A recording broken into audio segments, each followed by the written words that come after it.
Adafo Média, chaîne de solidarité contre le coronavirus. L'humanité traverse une des plus graves crises depuis la Seconde Guerre mondiale, le Covid-19. À cette malheureuse occasion, Adafo Média lance la chaîne de solidarité contre le coronavirus en Guinée. Guinéennes et Guinéens, conjuguons nos efforts pour bouter hors de la Guinée ce virus. Aux politiciens, acteurs de la société civile, mettons en veilleuse les chapelles politiques au nom de la solidarité nationale pour nous permettre de fédérer nos énergies et de lutter contre cette pandémie. Faites comme Orange, faites comme Geekopress à travers la fondation KPC pour l'humanitaire. Associez-vous à cette chaîne de solidarité. Pour tout don, contactez la chaîne de la solidarité en live dans les GG ou le soir dès 18h30 sur l'ensemble du réseau synchronisé du groupe Adafo Média. Bienvenue en ce J8, vous êtes dans la chaîne de solidarité. Comme vous le savez, initiative de Adafo Média en vue de mobiliser des fonds en passant par des entreprises citoyennes, par des citoyens lambda, par la diaspora guinéenne et aussi par des compatriotes épris de cette cause que nous menons, qui est cette lutte face au Covid-19. Vous nous regardez en ce moment sur Espace TV, vous êtes aussi sur Kalak TV, vous nous écoutez sur Suite FM et vous êtes en synchro sur tout le réseau Adafo Média. Entendez Espace FM et puis nos radios aussi. Et Kindia, vous nous recevez en tout cas sur ces différentes stations. Ce soir encore, on essaiera de faire gonfler la mise, de monter la cagnotte. L'objectif, il le sait, il est connu, c'est de faire 8 milliards de francs guinéens pour participer à la riposte face au Covid.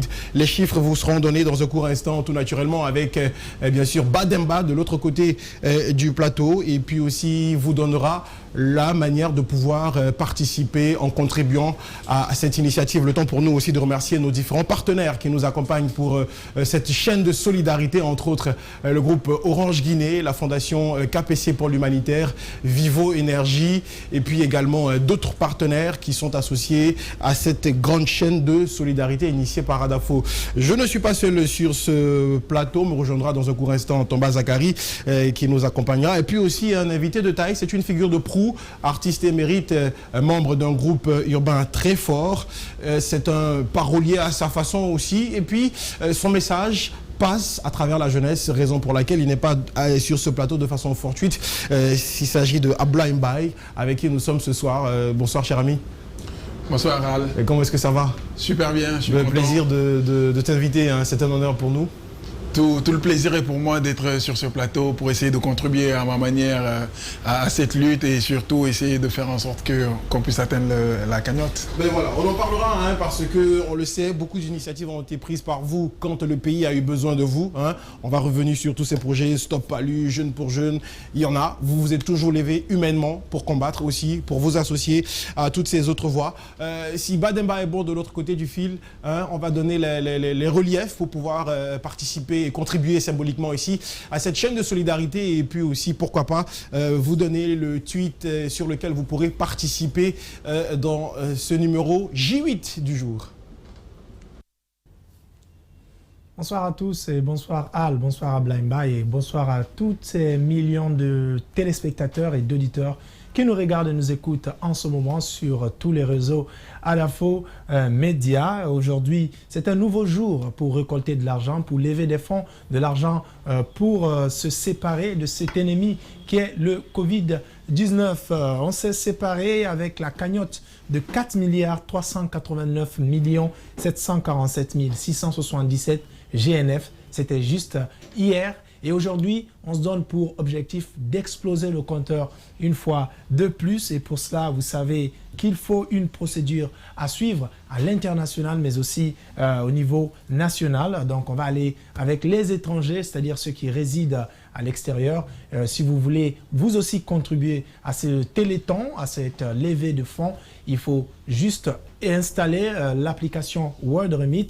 Vous allez le voir tout à l'heure sur l'écran, ça y est, en ce moment même. Et ensuite, vous suivez les instructions, vous créez un compte sur l'application et vous envoyez votre don sur le 626 51 10 66 ou aussi sur le 660 26 27 27. Ces deux numéros sont disponibles sur le World Remit pour transférer de l'argent. Il s'agit donc de Orange ou MTN. Si vous êtes à Conakry ici ou en Guinée en général, vous pouvez aussi participer. Ça peut être 1 centime, ça peut être des milliards, des millions, ça peut être des gestes, ça peut être du cœur que vous ouvrez. Tout est bon et pour cela, vous devez alors composer dièse 144 dièse et vous tapez 6 pour choisir le paiement marchand et ensuite vous entrez le code marchand qui est le 19 89 83. Vous entrez le montant que vous souhaitez offrir, votre code secret pour valider le montant et ensuite vous recevrez un message qui vous dit que vous avez contribué au ADAFO Covid-19. Vous pouvez aussi utiliser MTN avec ce procédé suivant, star 440 dièse, tapez 5, saisir le numéro de téléphone, tapez 1 et ensuite votre code secret. Là aussi, vous allez recevoir un message qui vous dira que vous avez contribué à ce téléthon qui est ADAFO Covid-19. Si vous êtes sur Twitter, que vous êtes un twitto, vous voulez laisser un message, ça sera sur le hashtag ADAFO Covid-19. On va les lire ici en direct. À un moment donné aussi, vous aurez l'opportunité d'intervenir en direct dans cette émission avec Al Soirée. C'est parti pour ce téléthon de ce vendredi. Voilà, merci beaucoup Bademba pour ces précisions. Voilà, précisions qui tiennent à cœur à Cabinet parce qu'il est toujours en train de nous siffler à l'oreille. Allez, il faut rappeler les chiffres, Parce que c'est très important, c'est un gros défi pour nous. Tu t'es même étonné tout à l'heure de voir qu'on a atteint quand même ces milliards. Je suis sans mots, je suis bluffé de voir que cette initiative que vous avez prise, il y a autant de Guinéens qui y croient, autant de Guinéens qui ne veulent pas céder à la fatalité, qui ne veulent pas se résigner, qui veulent dire que oui, il y a moins qu'on puisse lutter contre cette maladie. Vraiment, chapeau à vous et chapeau à toutes ces personnes-là qui contribuent. Je suis très, très bluffé. Ben voilà. Comme on dit, quand on veut, on peut stopper tout ça. Mais voilà, on parlera avec toi de toute façon tout le long de cette soirée, aussi de l'impact, on le sait, du Covid-19 sur le secteur culturel, parce que c'est ton monde, tu es issu de ce monde et tu as la tête des sinistrés, entre guillemets, du Covid-19, section culture. Donc on brossera un peu ce sujet, et puis aussi des initiatives musicales aussi dans le sens de la sensibilisation et aussi de la lutte contre la stigmatisation aussi, surtout, parce que après il y a tant de choses à dire autour du Covid, parce que il y a eu l'avant, il y a le pendant et il y aura forcément l'après. Allez, mesdames et messieurs, on va vous planter le décor de ce soir, tout ceci sous la supervision de Fabara Koné, qui gère toute l'AREA. Coronavirus en chiffres, on en parlera, les dernières infos sur le corona en Guinée, et puis un point sur la mobilisation des fonds en ce J8 de la campagne. On parlera aussi des acteurs et initiatives citoyennes de lutte contre le Covid-19 en République de Guinée. Et nous aurons l'intervention de Aïssatou Lamarana Diallo, elle est infirmière à l'hôpital national d'Onka. Nous aurons aussi l'intervention de monsieur Sylvué Fulgence, directeur général Bras Guinée, qui rejoint la chaîne de solidarité avec l'annonce d'un don. Et comme quoi, tout est beau, tout est rose, ça va, tout grossit, c'est le plus important.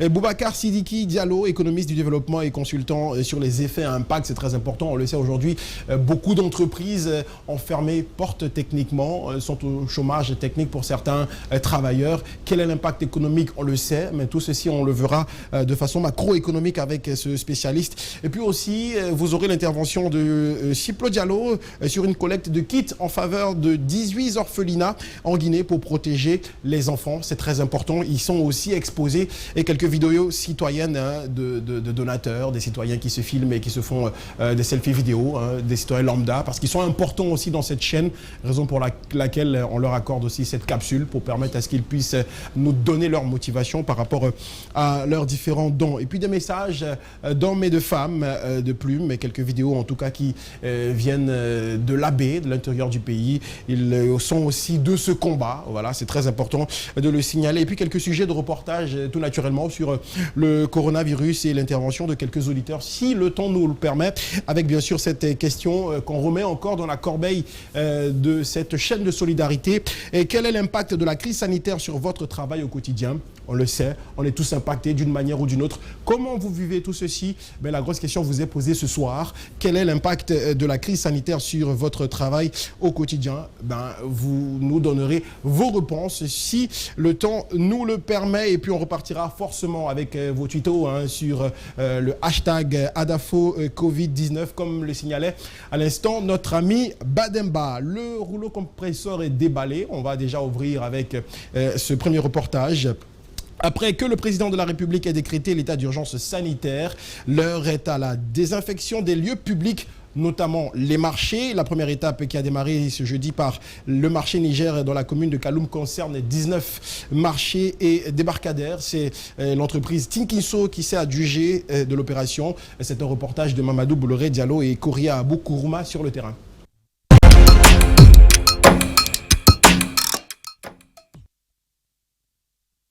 La Guinée compte 221 cas confirmés du coronavirus, dont 15 guéris, 206 hospitalisés et 0 décès.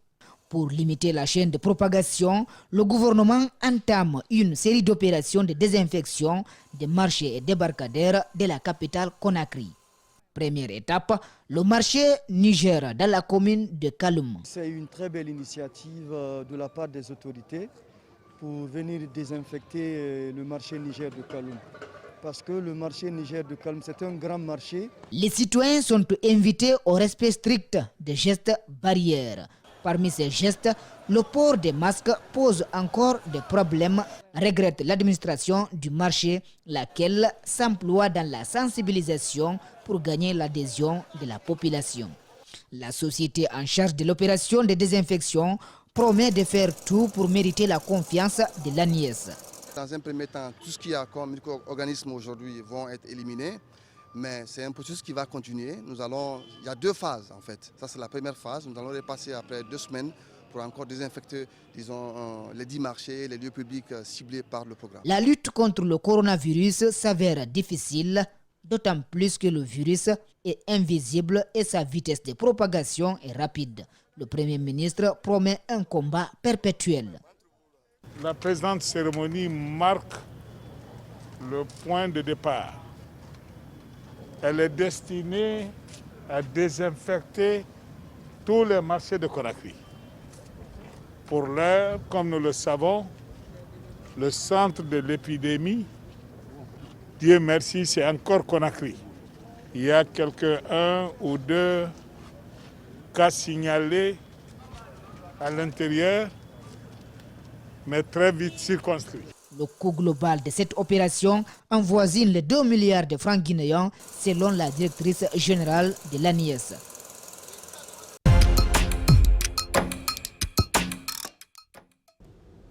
Voilà, on a suivi cet élément de reportage de Bouloré Diallo et Koria Abou Kourouma. Abdoulaye, on décrypte ensemble ce qui va se passer. C'est quand même une bonne initiative de désinfecter. Voilà, parce que dans les marchés, il y a beaucoup de contacts, malgré l'urgence médicale. Oui, c'est même très important parce que ça a 2 facteurs, je pense. Moi, je parle encore avec des gens qui pensent que c'est pas réel. Ça attire leur attention. On a des mamans, on a des gens qui ne sont pas forcément allés à l'école, dans les marchés, ou qui ne sont pas au courant réellement de ce qui se trame dans le pays parce qu'ils sont très focus à joindre les 2 bouts et à vouloir embellir leur quotidien en revendant dans les marchés. Ça attire leur attention sur cette réalité qui est le coronavirus. Donc il y a ce facteur-là, mais l'autre facteur, c'est qu'on prend le taureau par les cornes pour dire que oui, on va venir, on va désinfecter, on va travailler. C'est une très très belle initiative. Moi, j'avais vu des drones dans un pays, je ne sais pas si c'était à Dubaï, qui faisaient ça la nuit. Ce travail-là, ouais. Ce travail-là, c'est super bien que la Guinée suive le pas et que l'on fasse en sorte de mieux lutter contre cette pandémie qui n'est pas des moindres. Hier, on a suivi un élément de reportage du chef de l'État qui est tombé au pif, où le président demandait à ce qu'on puisse boire de l'eau chaude et du mentholatum en même temps. On a vu beaucoup de citoyens, après cela, sur Twitter, sur Insta, sur beaucoup de réseaux, en train d'ironiser. Est-ce que quelque part, c'est pas pour faire l'avocat du diable. Est-ce que c'est pas une solution aussi? Parce que c'est une solution peut-être à l'ancienne. Mais on reconnaît tous que quand on a le rhume, on utilise des motolatol, de l'eau chaude. Je suis resté assez perplexe. Tu sais, partout, il y a des recettes de grand-mère, tu vois. Et puis, le vieux, c'est un old school quand même, tu vois. Donc, on ne va pas... Mais ce qui reste clair, c'est que... Moi, je pense qu'il faut faire attention, il faut être prudent. Mais c'est bien qu'on ait ce genre de trucs, Al, pour vrai. Ouais. Moi, je regarde... Automédication, mais modérée. Il ne vous dit pas de prendre des comprimés. Automédication, de l'eau mais chaude. regarde, ça a détendu l'atmosphère, tout le monde rigolait. On en a besoin pour ces périodes-là. On a besoin de non seulement avoir des recettes de grand-mère, si ça fonctionne. Moi, je me suis dit maintenant qu'il en avait marre d'être coincé dans son palais. Il est sorti un peu pour faire les sympas. Est-ce que je vois le gars dit, si dans 2 jours, vous faites pas ce que j'ai dit, j'envoie les militaires sur vous. Le père de famille qui parle à ses enfants. Voilà, moi je vois ça de ce côté-là. Et puis je vois surtout, ça m'a permis moi de rigoler. On en a rigolé. C'est important à ces moments de stress qu'on puisse avoir Monsieur le Président qui rassure comme ça les gens. Et c'est une bonne chose. Bon, est-ce que la recette fonctionne ça Oui, c'est très important parce qu'après, il y a aussi ces cas de stigmatisation qu'il faut lever. Moi, hier, je devais parler d'une anecdote. Par exemple, moi, je te parle d'un cas précis où je suis allé dans une entreprise de la place dont je vais taire le nom. Et le lendemain, on a donné les noms, les cas justement de Adafo, hein, qu'on regrette tous et pour qui on prie d'ailleurs. Mais quand je suis reparti dans cette entreprise la semaine qui a suivi, tout le monde me regardait comme... le début de stigmatisation, il est là. Oui, Vous avez l'impression qu'on n'a pas envie de vous recevoir parce que simplement dans votre lieu de travail et beaucoup de travailleurs comme ça du groupe ont été... on leur a pas dit frontalement, mais ça a été un peu le... voilà. Moi j'ai mon avis, tu vois, c'est la peur. C'est la peur. Et il ne faut pas céder à la peur. Ouais. Parce que tu sais, comme j'en discutais avec un ami il y a quelques jours, c'est la peur qui peut faire que tu trouves un enfant dans la rue, affamé, il va mourir de faim, tu as un petit pain, tu ne veux pas partager avec cet enfant pour lui sauver la vie parce que tu penses que tu n'en auras pas d'autre. Il ne faut pas céder à la panique, il ne faut pas céder à la peur. Le deuxième aspect, c'est qu'il y a un manque d'information. Il faut bien informer les gens de comment on peut éventuellement contracter cette maladie. Il faut plutôt pouvoir aider et se protéger l'autre, aider les gens qui sont victimes de cette maladie pour pouvoir s'en sortir. Parce que moralement, c'est ça. Voilà. Et puis moralement, les gens ont besoin de savoir qu'on ne se touche pas. Il y a le social distancing qui existe, mais on est là, on se supporte, on s'encourage. C'est le plus important. Allez, nous pour revenir un peu, pour faire un zoom sur tout ceci, hein, on va faire un tour d'horizon sur les quelques chiffres sur le coronavirus. À rappeler aussi que si vous avez le numéro 115, qui est le numéro d'urgence qu'il faut appeler en cas de manifestation des symptômes du Covid-19. Voilà, c'est pas la course aux tests de dépistage, hein, parce qu'on en voit beaucoup qui le font. Attendez de vraiment avoir les symptômes pour pouvoir et arrêter d'être en psychose à la maison, d'être maniaque. Voilà, parce que le stress même est le premier facteur de raccourcir vers la mort, comme on dit souvent. Donc, il faut rester zen, c'est très important. Et vous appelez le 115, que ce soit un proche, que ce soit vous, n'hésitez pas à le faire. Et ne vous confinez pas, ne restez pas caché à la maison. Surtout, ne cachez pas de malades chez vous. C'est très important de déclarer quand il y a des malades. C'est pour leur propre survie avant qu'il ne soit trop tard. Alors, comme on le dit. Alors, à date d'aujourd'hui, la Guinée compte 221 cas confirmés, 206 cas hospitalisés, 15 cas guéris. Bonne nouvelle, hein, bonne nouvelle. 0 cas de décès. Et pour l'ensemble du pays, selon l'ANSS, j'y arrive, les localités qui ont enregistré des cas de coronavirus sont Conakry, Boké, Dubreka, Koya, Labé et Farana. Respectons les barrières, les règles barrières, les gestes barrières, c'est très important. Et n'oublions pas de rappeler que le 115, c'est le numéro sur lequel vous devez tout naturellement nous appeler, hein, appeler en cas d'urgence quand vous avez des proches et qui sont atteints de Covid-19. À rappeler que dans cette chaîne de solidarité, nous aurons quelques invités de parcours, entre autres l'intervention de Aïssatou Lamarana Diallo. Elle est infirmière à l'hôpital national d'Anka. Nous aurons aussi l'intervention de Sylvie Fulgence. Quelques intervenants comme ça qui viendront au pif. Nous, on va marquer une pause. Vous êtes sur tout le réseau synchronisé de Adafo Média. On se reprend tout à l'heure.